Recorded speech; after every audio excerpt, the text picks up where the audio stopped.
Hey, this is my Let's Remodel project for Module 2 of my Interior Design and Housing class here at Idaho State University. For my choice of space, I chose a classroom in the Albion Hall at Idaho State University. I figured this was a good choice. As being a future teacher, it's important to know what lecture halls and how they can be redesigned into practical learning spaces.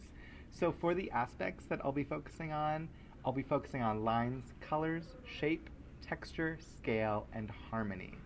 So the lines in this classroom are pretty much all horizontal. On the whiteboards, the bricks, the windows have horizontal lines. It's a lot of horizontal, and I believe when you use too many horizontal lines, it looks cluttered. For colors in this space, there's a lot of achromatic colors, and that is the color scheme of this space. There's a lot of browns and a lot of grays. And browns can typically show boredom in a space emotionally and psychologically, and grays can show lack of involvement in this space. So being a collaborative learning space, I don't believe these are the best colors for that space.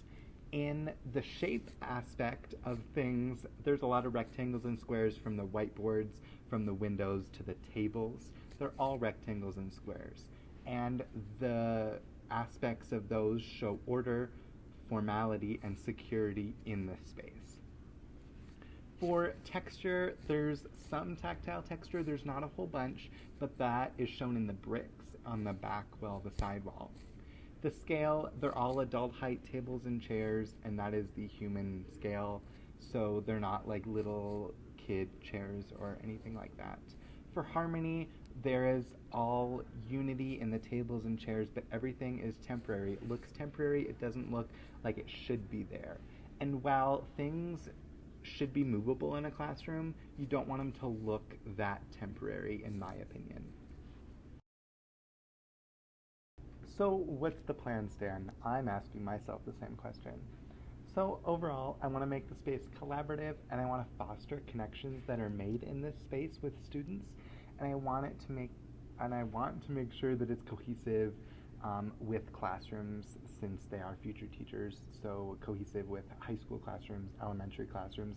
Make sure the style and the form is very similar of that in a education setting.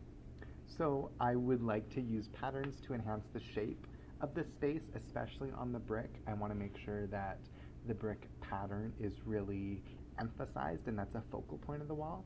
I want to also create natural forms to separate the student and teacher and make sure those separations are important, because it's important to have barriers in any space, and making those defined barriers are really important. I also want to use visual texture by adding built-in cabinets to the back wall. I think that would definitely make an impact on the space, and that would add some depth to the space so it wasn't just four walls. I also want to use calming colors like a bold yellow on one wall, and that boosts self-confidence and makes sure you remember things. And I also want to use brown so it's comfortable, and those might sound dumb together. But I did that in my school on a little area of the office, and it looks absolutely great. It's in a geometric pattern on that brick, and I think that would look absolutely amazing in this space. I also want to use soft lighting. I want to add some lamps. I want to make it comfortable for learners that are in this space. And I want to encourage natural light use of the windows as much as I can.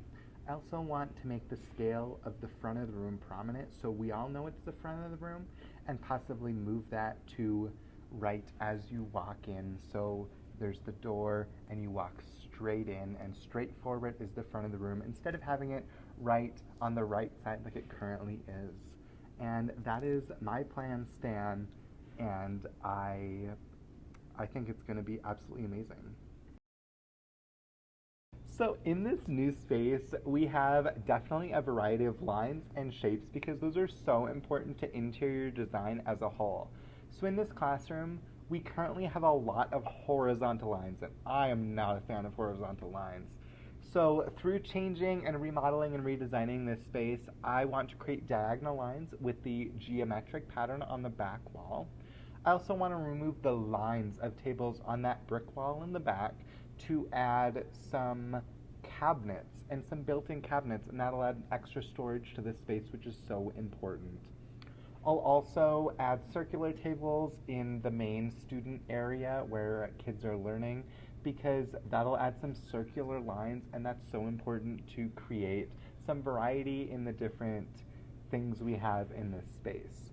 Also, by shape, I'm creating different shape variations with the triangle geometric pattern on the walls, the circle tables, and I'm keeping the vertical rectangle, I don't know what that's called, but they're vertical rectangles with the windows. So that is what I'm doing with the line and shape aspects of interior design in this space. In this new space that I'm redesigning, texture is at a very minimal aspect right now. So currently there's really only low pile carpet. There's some bricks with that tactile texture, but not much. So to add some texture to this space, I want to add some vinyl flooring so it has grooves in the floor to add some tactile texture. And I also want to keep that brick, like I said, to still have that tactile texture and that rough kind of texture. I also want to add cabinets to add some visual depth, visual texture, because those are important. And also adding the curtains on the windows, will add some sound absorbing properties to this room, because right now it's pretty echoey, and some soft materials will really catch that sound, and it will be absolutely amazing. To add some fun pizzazz to this space, color is so important in the interior design world. So currently it's kind of ugly in my opinion. It's off-white, brown, gray, not the look we're going for with this new fun collaborative space we're dealing with. So the tables, I'll bring in some light colors. With the curtains, I'll bring in some light colors, but I'll still have that yellow and brown fun accent brick wall in the back side wall. I'll also add some darker vinyl flooring, and we'll paint the rest of the room a fresh coat of an off-white color, just like it is, but fresh, bright, airy. It'll be so much fun. Also, we'll add color from the artwork, so that'll add a pop of color where you don't see it in the accent wall. And we'll also use the warmer colored light bulbs, so we might have to change some lighting fixtures, but that is totally in my budget, my $1 million budget for this space. And definitely it'll just make this classroom a home. And homes are amazing. I love homes. Currently in this space, the proportion and scale is not up to my standards. I have very high standards. And right now there's low back chairs. There's no real differentiation between the teacher and student area, so I think that's really important to add.